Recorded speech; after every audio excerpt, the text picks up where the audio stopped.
எல்லாருக்கும் வணக்கம். இன்றைக்கி நம்ம என்ன ரெசிபி பார்க்க போகிறோம்னா, ஒரு ஈஸியான மீன் குழம்பு ரெசிபி தான் பார்க்க போகிறோம். அதாவது தக்காளி, மசாலா எல்லாம் போட்டு வதக்கி பண்ணுற ஒரு குழம்பு இல்லை, எல்லாத்தையும் அரைச்சி போட்டு ஈஸியாக பண்ணுற ஒரு மீன் குழம்பு ப்ளஸ் கிறிஸ்பியான ஒரு ஃபிஷ் ஃப்ரை ரெசிபின்னு தான் நம்ம பார்க்க போகிறோம். ஸோ எப்படி செய்கிறதுங்கிறத பார்க்கலாம் வாங்க. ஃபஸ்ட்டு நம்ம ஃபிஷ் ஃப்ரைக்கான மசாலாவை ரெடி பண்ணி வச்சுக்கலாம். அப்போ தான் அந்த ஃபிஷ்ஷுக்கு மேலெல்லாம் அந்த மசாலா நல்லா மேக்னேட் ஆகி நல்ல இதாக இருக்கும். ஸோ அதுக்காக நான் இப்போ செப்ரேட்டாக தான் மசாலாவை மிக்ஸ் பண்ண போகிறேன். 1 டேபிள் ஸ்பூன் நான் சில்லி பொடி எடுத்துக்கிறேன். உங்கள் காரத்துக்கேற்ப நீங்கள் எடுத்துக்கலாம். அப்புறம் ஒரு 1/2 டீஸ்பூன் மஞ்சள் பொடி.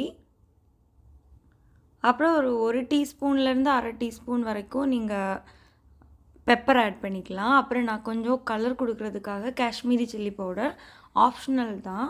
இப்போ நம்ம ஆட் பண்ண போகிறது வந்து ஃபிஷ்ஷுக்கு வந்து கிறிஸ்பினஸ் கொடுக்கறதுக்காக 1 டேபிள் ஸ்பூன் அரிசி பொடியும் 1 டீஸ்பூன் கார்ன்ஃப்ளவரும் நான் அதில் ஆட் பண்ணிக்கிறேன். அப்புறம் தேவைக்கேற்ப சால்ட்டும் ஆட் பண்ணி கொஞ்சம் தண்ணியை ஊற்றி நல்லா அந்த மசாலாவை மிக்ஸ் பண்ணி அப்புறம் அந்த ஃபிஷ் மேலே நம்ம வந்து இந்த மசாலாவை தடவி வச்சுக்கலாம். தடவி ஒரு 1/2 hour to 1 hour நீங்கள் ஊற விட்டிங்கன்னா அது நல்லா அந்த மசாலா அதில் ஊறி வந்திருக்கும் ஃபிஷ்குள்ளே.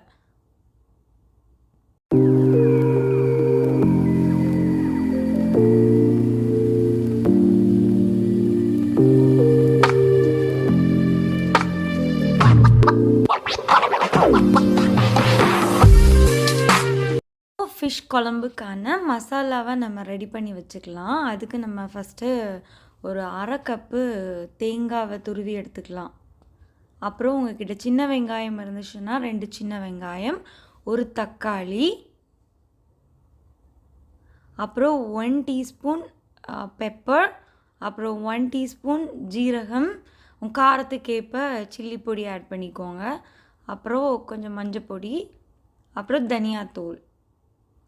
இது இவ்வளவு ஆட் பண்ணிவிட்டு நல்லா கிரைண்ட் பண்ணி எடுத்துப்போம். இப்போ தண்ணி ஆட் பண்ணணும் தேவையில்லை, ஏன்னா தக்காளி இருக்கிறதுனால ஃபஸ்ட்டு நம்ம தண்ணி ஊற்றாமல் அரைச்சிட்டு அதுக்கப்புறம் நீங்கள் தண்ணி ஊற்றி அரைங்க. அப்புறம் அதுக்கு தேவையான புளியை ஃபஸ்ட் நம்ம ஊற வச்சிடலாம். நான் இந்த அளவுக்கு கொஞ்சம் புளி எடுத்துகிட்டு தண்ணியை ஊற்றி கொஞ்சம் ஊற வச்சுக்கிறேன். இப்போ மீன் குழம்புக்கான மசாலா அப்புறம் புளி தண்ணி எல்லாம் ரெடி ஆகிடுச்சு. ஸோ இப்போ கறி எப்படி பண்ணுறதுங்கிறத பார்க்கலாம். இன்றைக்கி நான் மண் சட்டியில் தான் பண்ணுறேன். So 1 tablespoon oil add பண்ணிவிட்டு அதில் வந்து கடுகு, அப்புறம் கொஞ்சம் கருவேப்பிலை, அப்புறம் ஒரு 1/2 வெங்காயத்தை கட் பண்ணி இந்த மாதிரி ஆட் பண்ணிக்கலாம். உங்கள்கிட்ட சின்ன வெங்காயம் இருந்துச்சுன்னா அது கூட நீங்கள் ஆட் பண்ணிக்கலாம். இது ரொம்ப நேரம் வதங்கணும்னு தேவையே கிடையாது. அப்புறம் இந்த மாதிரி கார்லிக்கையும் கட் பண்ணி வச்சுருக்கிறேன், அதுவும் நம்ம ஆட் பண்ணிக்கலாம். அப்புறம் ஒரு 8 முருங்கைக்காய் இந்த மாதிரி சின்னதாக கட் பண்ணி வச்சுருக்கிறேன் ஸ்லைஸாக. அப்புறம் உங்கள்கிட்ட மாங்காய் இருந்துச்சுன்னா கூட நீங்கள் அதை ஆட் பண்ணிக்கலாம். அப்புறம் தேவைக்கேற்ப சால்ட்டு. அப்புறம் நம்ம அரைச்சி வச்சுருந்தோம் இல்லையா அந்த கோகோனட் பேஸ்ட், அதை எடுத்து இதில் ஆட் பண்ணிக்கலாம். அப்புறம் நம்ம மிக்ஸ் பண்ணி வச்சுருந்த புளித்தண்ணியும் இதில் ஆட் பண்ணிக்கலாம். ஒரு பாயில் வந்ததுக்கப்புறம் நம்ம இதில் மீன் எடுத்து போட்டுக்கலாம். மாங்காய், தக்காளி, புளி இது வந்து நீங்கள் உங்கள் புளிப்பு உங்களுக்கு எவ்வளோ தேவையோ அதுக்கேற்ப நீங்கள் ஆட் பண்ணிக்கலாம். இப்போ லைட்டாக ஒரு பாயில் வந்துருச்சு. இப்போ வந்து நான் மீனெல்லாம் எடுத்து இதில் ஆட் பண்ணிக்கிறேன். ஆட் பண்ணிவிட்டு மீடியம் ஃப்ளேமில் தான் நான் வச்சுக்க போகிறேன்.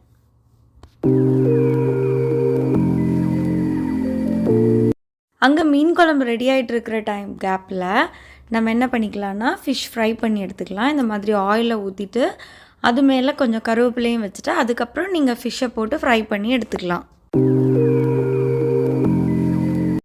ஒரு சைடு வெந்ததுக்கப்புறம் அதை நம்ம திருப்பி போட்டு அந்த மாதிரி நம்ம எல்லா ஃபிஷ்ஷையும் நம்ம ஃப்ரை பண்ணி எடுத்துக்கலாம்.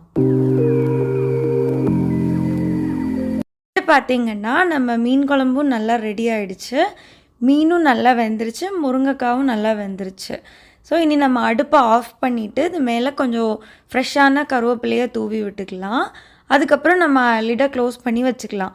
லாஸ்ட்டாக இதில் ஒரு சீக்ரெட் இருக்குது, அதுதான் இந்த ஃபிஷ் குழம்புக்கு ஒரு டேஸ்ட் கொடுக்கும். அது என்னங்கிறத பார்க்கலாம்.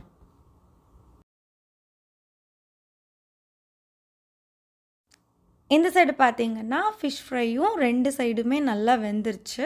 ஸோ நம்ம இதை எடுத்து வச்சுக்கலாம். இப்போ பார்த்தீங்கன்னா ஃபிஷ் ஃப்ரையும் ரெடி ஆகிடுச்சு, ஃபிஷ் கறியும் ரெடி ஆகிடுச்சு. லாஸ்ட்டாக இதுக்கு ஒரு டேஸ்ட் கொடுக்குறதுக்காக நம்ம இங்கே ஃப்ரை பண்ணி வச்சுருந்தோம் இல்லையா, அதில் எக்ஸ்ட்ராவாக இருக்கிற அந்த ஆயில் அதில் கொஞ்சமாக எடுத்து இந்த ஃபிஷ் கறி மேலே நம்ம ஆட் பண்ணிக்கலாம்.